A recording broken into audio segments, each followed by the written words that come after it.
It is a sad day for Rangers fans, and yet a happy day too. They all get to go out to the ballpark today, but it's the last time for a while. It's the home finale. We break that down with fingers crossed about a victory to close out the home portion of the schedule. It's all coming up. It's the DLLS Rangers podcast.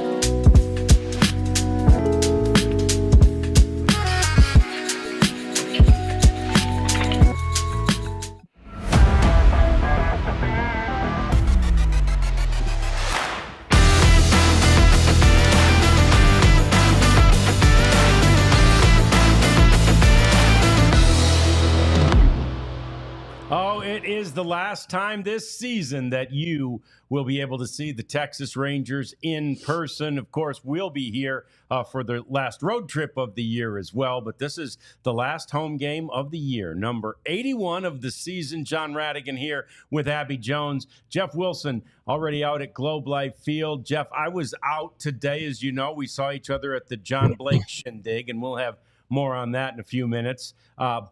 Man, I could not believe the enthusiasm of the crowd. Again, they were, waiting to get the mystery replica World, I almost said Super Bowl, World Series ring. But man, they were wrapped around the entire stadium. Yeah, I got here at 9:30, and there were fans at the main southwest entrance where we come in, and there were lots of cars lined up ready to get into the parking lots. So, fans like free stuff. And, if you miss these World Series rings, they were given away during weeknights, I believe. Sometimes people can't make it out to the park. And so the chance to get one of those is still pretty enticing with the Rangers officially eliminated from playoff contention. And they can't have a winning season. They're going to finish below 500, but throwing a good giveaway, and fans will come out and see you. Yeah, the other thing to remember, or I discovered, the Cowboys are playing there today too, in that little neighborhood right there. Yeah. It's going to be jam-packed today, no doubt. You're just hoping that, Cowboys have a tall task, and our DLLS Cowboys podcast is going to get you ready for that game today. You're hoping that one doesn't have to sacrifice a win or a loss just so the other team can come out on top. It'd be nice if both teams could pull out the W today, but both be winners. Cowboys have the toughest task at hand, no doubt. They do, but Rangers pretty close. Yeah, I was about to say that, but the Mariners improved with the victory over the Rangers last night. Of course, they won the season series. They're 5-2 on the year against the Rangers. So the Rangers' task is tall enough. Jeff, they send Cody Bradford to the mound, though, and the last time we saw Cody pitched, it was sort of that mad Cody after a poor outing by his own standards, and he was great. Very good. And, you hope that he is good again. It's got to be command. Command is command. And to see him pitch like that is encouraging for next season. And, we'll see what comes of it when he makes his next start. Heaney today, number 30 on the season for him, which is pretty cool. It's a big accomplishment for anybody to make 30 starts these days, but especially a Rangers pitcher. They haven't had that for a while. So good on him. He faced the Mariners last week, so he'll probably have to make some adjustments. Got to figure out how to get out Julio Rodriquez, which nobody can seem to do. What a pain in the butt that guy's become for the Rangers. Yeah, and we can dive in a little bit to Julio Rodriguez because he did not have a great season, but he's figured it out against this Texas Rangers. His bat has gotten hot at the right time. He homered off of the first pitch of yesterday's game against Dane Dunning, and in his last 8 games, he's hitting .474. I mean, he is just tough to deal with. Bruce Bochy, we asked about Julio Rodriguez specifically last night. I'm like, are you guys coming up with a different game plan every time that you see him? Because he's just one of the guys that they are having so much trouble, silencing his bat, which hasn't been the case all season. Yeah, and when I was out, I chatted with Mike Bassick, our buddy from the broadcast, as well as Mark McLemore, who, by the way, is a former Seattle Mariner. Many forget at the end of his career there. He went up and played in Seattle for a while. And I said, what's the difference in Julio Rodriguez? And they both concurred that the difference not only in Julio, Jeff, but in the entire offensive approach, the entire offense of the Seattle Mariners happened about the midpoint of August when Edgar Martinez became the interim hitting coach. And Mac, of course, played with Edgar when he was there. And what they notice is that the approach has shifted to go with the pitch, right? If to throw the ball outside, hit it the other way. And they credited not only Edgar with sort of that old school hitting approach style, but they credit Julio for, listening and accepting the coaching.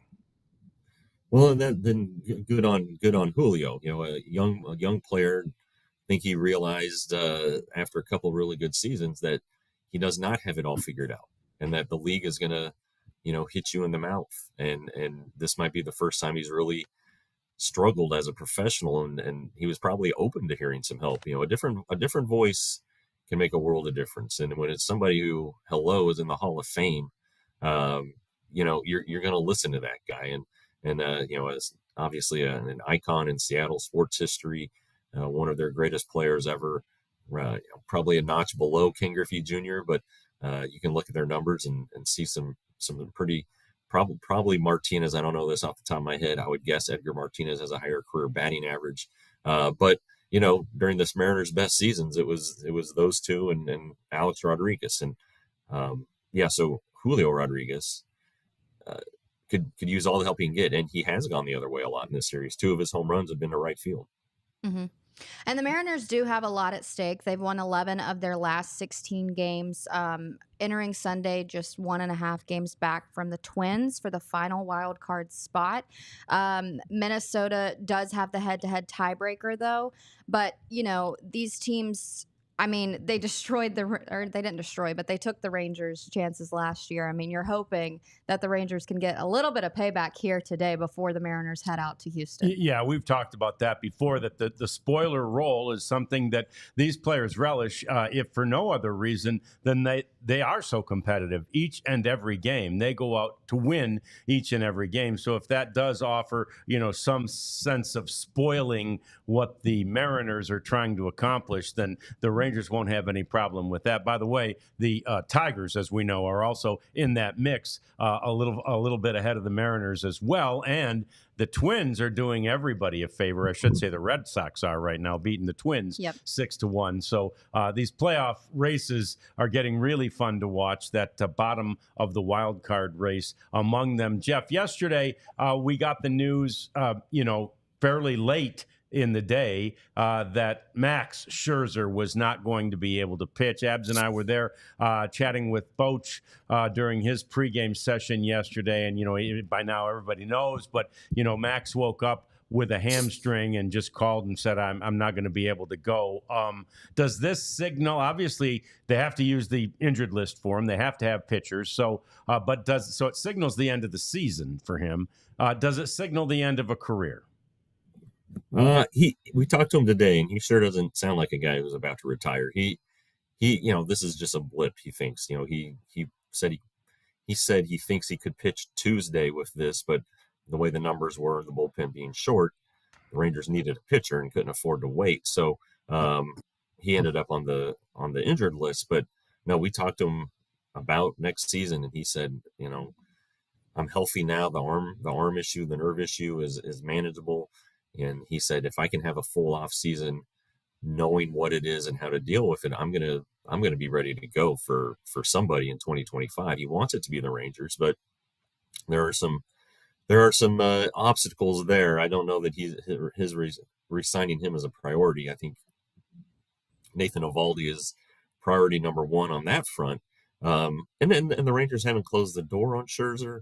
Chris Young said that last week in Seattle, but it just seems like there's going to be a lot of things that need to get done first or have to happen that would result in Max Scherzer back in the Rangers rotation next year. And, Max Scherzer comes with a high price tag. I did the math today. He's making $58 million in total this year, 15 from the Nationals, 30.8 from the Mets, 12.5 from the Rangers. I did a breakdown, and listen to this. Max Scherzer has played in 9 games for the Rangers this season. He's making $6.4 million per game, $1.3 million per inning with 43 and 1/3 inning pitched, and 87,000 per pitch. Wow. Just a little under 700 pitches this season. 9 games. Yeah, $58 million. That's a high price tag for it is, and a very small sample size of the 2024 season. He won't make anywhere near that next year. And then so you wonder, Jeff, at what at how much less, right? And do these injuries that kind of plagued him throughout the year, again, not the same one recurringly, but different injuries for a 40-year-old man, that's not unheard of, right? Do they offer enough of a discount for the Rangers to basically get into these sweepstakes? Yeah, and it depends on how he's valued. What are people going to project? It's going to be hard to project how much of a season he can have. If like one WAR is worth $4 or $5 million, so if you think he's going to be a 3-WAR pitcher, $15 million might not be a bad value. Now, how do you add up to that $15 million? Do you do $10 million guaranteed and incentives that he could reach? I don't know. I just think that I think Max, just more than anybody, because of the role he's had with the Players Association in the past, understands what he might be looking at. But man, he wants to pitch. He thinks he's going to pitch well, so he's also not just going to sign for pennies on the dollar, I don't think. So it'll be interesting. Somebody will sign him. I mean, I probably a 1-year deal, I would think. I do think he gets signed, but you're right. I mean, at 40, it started with the back last year. He was 39, but really, if you want to go back into September when he was injured with the Rangers, it was his forearm that wasn't right, and then he had a shoulder deal too, and then just the back was okay, but then a nerve issue was created, and then have this little hamstring thing, and then, that seems very minor, something that hasn't plagued him a lot in his career, but still at 40, the body doesn't prepare like it used to or recover like it used to. Now this guy we've mentioned knows his body better than anybody. He works so hard. I mean, he hurt his hamstring running sprints, before his start at age 40. So it's just, I don't know. There's a risk with every signing, but when it's a 40-year-old guy who's made 8 starts this season, there's a lot more risk involved, it would seem. Right. And we've talked, Rads and I today were talking about Max Scherzer because it's not about the money for him. I mean, he's a 2-time World Series, 3-time Cy Young, 8-time All-Star.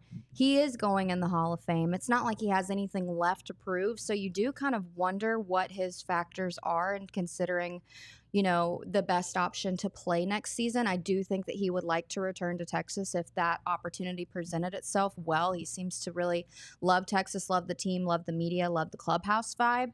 But, I think Max Scherzer, his biggest competition is himself. And, I think he wants to have this head-to-head run going against Verlander, because I talked about they're in the strikeout competition and things like that. But at the end of the day, I do think that Max Scherzer wants to play as long as he possibly can. I think a lot of people would, say, why doesn't he just call it quits right now? But I don't even think Max wants to, because Max Scherzer is 41. Jacob deGrom is 36 years old. And in the last 5 years, Max Scherzer has played more baseball than Jacob deGrom, and Justin Verlander's 41. He's just a little bit older than Max. So I do think that Scherzer knows what he can get out of his body. He's going to push himself to try to be there. I would say from just a viewer standpoint, when you see a name like that and kind of a hero in baseball, you want to see them go out on top. I do think that Max will let it run until there's no gas left in the tank. I agree with that, and I do think that the Rangers would be interested, obviously, in the person, in the pitcher. Again, just at what price? Do you think, you mentioned, Jeff, he's not going to pitch for pennies on the dollar. In his world, is 15 million pennies on the dollar? Well, with Abby's master would make it seem that way, but exactly. I mean, but what at this point, he doesn't need the money. What does he want to achieve? Right. If he gets the opportunity to pitch for a contender and pitch well and win a World Series, that's going to be really, really attractive. Now, would geography be attractive? The Braves. Would the Braves, if the Braves needed a starting pitcher, which they're going to, would that be something that would interest him? He flat said today he wants to come back here. So I'm not saying it's impossible. The Rangers potentially are going to have to sign 3 starting pitchers. And if we've talked about potential limits on Kumar Rocker next year, even Jacob deGrom a little bit, and you can never have enough pitching. Well, Max Scherzer seems like a guy that could really help a contending club, but also, is he going to call up every 3 weeks and say, hey, my hamstring is bugging me. Let's go ahead and scratch me from this one, and then leave the team in a position where they have to call up a player, send down a player, maybe put him on the injured list. The Rangers, if anything this year, they know that he was not dependable. Now, that's not the track record of Max Scherzer, but in his first time being a 40-year-old and not being dependable, it's not much of a sample size, but it's not a very attractive sample size either. All right, BC, nice to hear from you. We appreciate you. And I love the Ohtani count that we keep getting. Yeah, we get the 52, 53, so that's awesome. Thanks for that, BC. And I don't know the answer to this, Jeff. If you saw Natalie's question there, has Young ever had his bone density checked? I don't know. Seems like that's something they do, doesn't it? Right? We could ask Lucky. I mean, I think that even the densest, I think even the most dense bones are going to have trouble withstanding 90-mile-per-hour fastballs. Right. I think that 106-mile-per-hour line drive, if it hits the thumb the right way, even if it's a strong thumb, a metal thumb might get dented. So I think that I don't think Josh is injury prone. If that's what we're headed toward here. He's had freak injuries, yes. If he can avoid getting hit by line drives and fastballs, then I think he's got a pretty good chance of staying on the field. And also, Josh wanted to go play. Bochy's the one that said, no, hold off on this. So, I think when we announced it, fans are like, oh, he's just throwing in the towel. He's a quitter. Josh wants to be out there. This is, the manager's call to say, hey, it's just not really worth it right now. So, if he could have it his way, I think he'd be swinging the bat, but it's not his decision. No, there's a lot of guys, obviously most guys in baseball that are like him, but he's really intense about not. I mean, again, I think in part because the way his professional career started with injuries, both at the minor league level and then at the major league level early in the career, it makes you first miss, then appreciate the ability to play. And there's nobody that wants to be out there more than Josh Young does right now. We can promise you that. Jeff, over the weekend, Friday and Saturday, I think it was, right? Or Thursday, Friday. Anyway, the Frisco Rough Riders had a couple of really good games with an opportunity to make it to the Texas League Finals, and just fell a little bit short. Yeah, it was they won. It was Thursday night. They won to stay alive. A thrilling 11-inning victory, and then they were in it going to the ninth of game 3. Gave up a couple 3 runs and ended up falling short, but a pretty good season, the best season of any affiliate the Rangers had this year, and it really wasn't close. And it's pretty interesting because when you went into last season, Baseball America said that Frisco had the most talent of any team in minor league baseball. This year's team was the complete opposite. Not a ton of talent, not a lot of top prospects, but then some guys emerged. Emiliano Teodo being chief among them. Abby Ortiz saved the season with a really good finish, and then they picked up Sebastian Walcott for the last week. So what it was, a great manager in Carlos Cardoza. He got the most out of those guys. You saw some really good development from guys like Cody Freeman, who didn't catch this year. He had been catching. He played just in the infield and third base. He became the Rangers minor league defensive player of the year. Just some good stories there. And again, they work hard and they developed. And so I think there are a couple major leaguers on that team that maybe entering the season you didn't think were. So hats off to Carlos, really player development side, and hats off to the players. They're the ones who have to take the instruction and do it.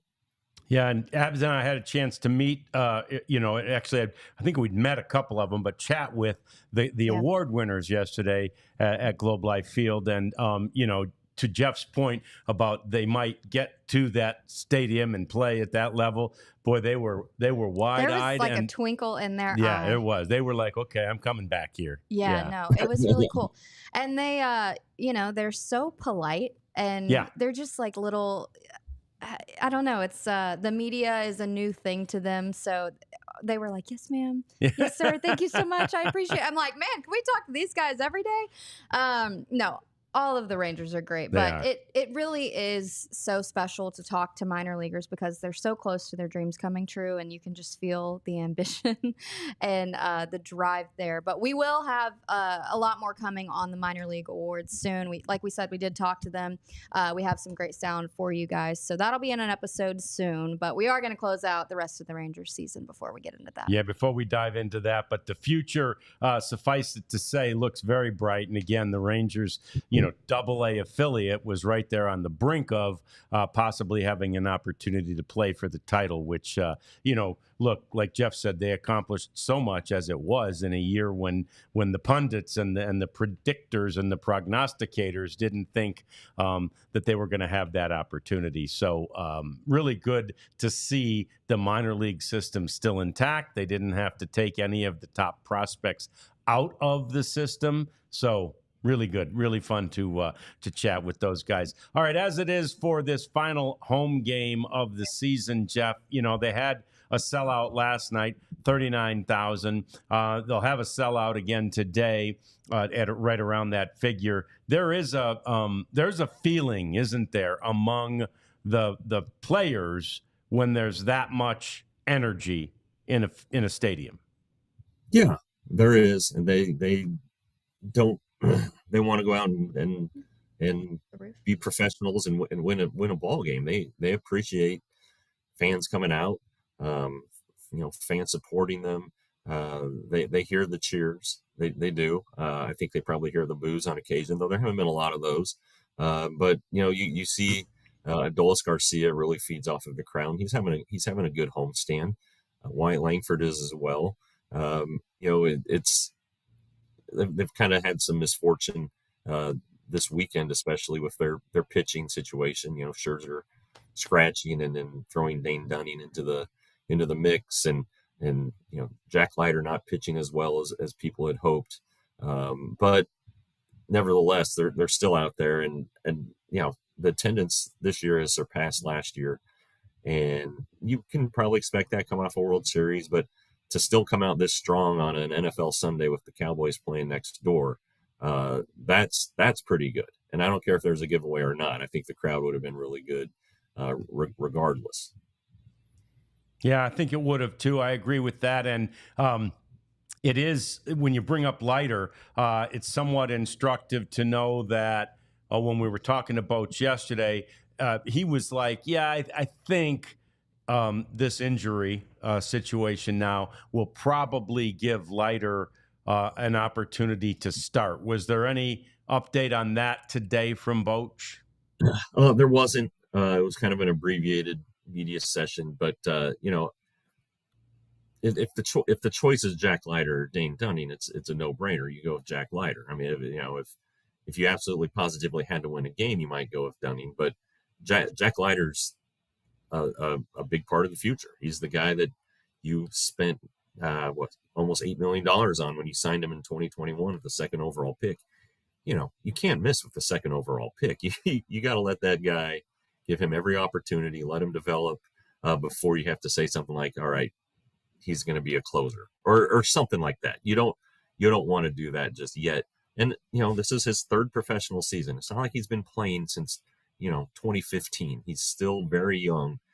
He didn't have a long college career. His first season was cut short by COVID. So there are a lot of development things that still have to happen that maybe the Rangers might have misjudged coming in. They started him at AA. They in hindsight wish they hadn't done that, but they did, and now he's had a great year. If you look at his AAA numbers, they're fantastic. And so for people to say he hasn't developed or is a bust, it's just not right. You got to look at this from 30,000 feet, consider all the aspects of it, and again, still a very young guy. So Jack Leiter's going to be fine, but Jack Leiter needs to make that start, not Dane Dunning.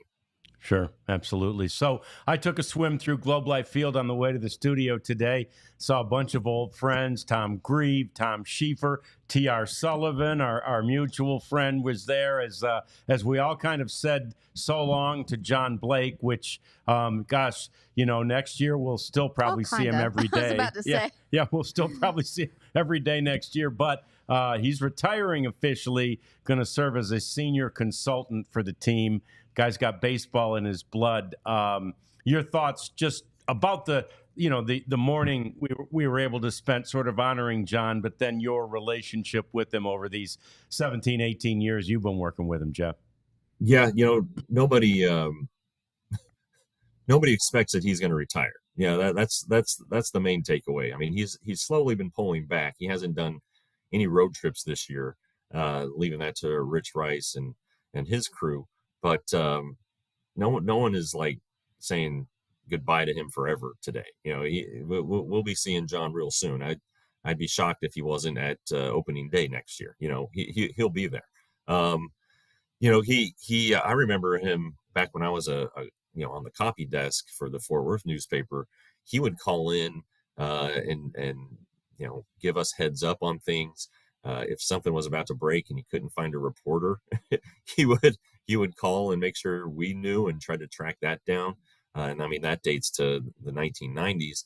And then when I became the beat writer, he was still with the Red Sox for one more year. Then he started in 2009. What everybody said is true. I mean, you've had a run-in with John Blake at some point. He's so intense, wants the best image for the club and all of that stuff.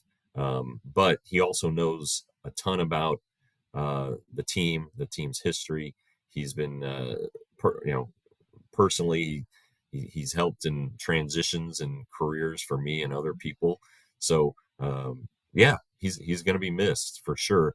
But you look at the Texas Rangers game notes and compare them to game notes that are put out by other teams, and the Rangers have by far the best notes in baseball, and the reason why is John Blake. So they're just little things, very thorough, stays on top of it, detail oriented. Yes, he can be frazzled and short, but I don't know. I guess when I get to his age and I've been around this long, I would be too. Yeah, and he's actually he's been that way forever, which is okay because he gets the job done. Even owner Ray Davis said, John, you have a quirky personality. in a good way. And Yeah. there was a star-studded video of the people who couldn't make it there, including former general manager Doug Melvin. Michael Young was on that star-studded video as well. So was the former president of the United States, George W. Bush. That's cool. And yeah, it was Nolan Ryan was on. Charlie Huff was on there. So Just a few pals. Yeah, some really cool names. And I loved what Doug Melvin said. John, he says, you're like George Strait's farewell tours. How many times are you going to retire? And then at the end, he says, so, if you don't retire and you end up needing another one of these, it's fine. I'll do another one for you. That's hilarious. But that's the prevailing wisdom. yeah, I mean, I've only been around John Blake for a few years, but he's just been great every single time I've ever seen him. He knows everybody's name. He makes sure to talk to you, but he's also the best dad. His son is a color commentator, play-by-play. For South Lake Carroll football. I did a little bit of high school football reporting, and we would talk about the matchups, and he would kind of always have his phone ready and available to listen to his son's games. So he's got a lot on his plate, but being a great dad is just at the top too. Yep, that's a good one, and that's who he spent most of his time thanking when he made some remarks today. So anyway, that's going to do it for us. It is the home finale for the Rangers today. They take on the Seattle Mariners in need of a victory. They got to close out the home portion of the schedule with the W. Thank you for joining us. Remember, right after the game, this is the place to be, right here at the DLLS Especially podcast. if the Cowboys are breaking your heart. Yeah, which they will be by then. And we'll be on, and we'll be chatting baseball and the Texas Rangers with you on the DLLS Rangers podcast. Play hard, have fun. We all silly like the mayor.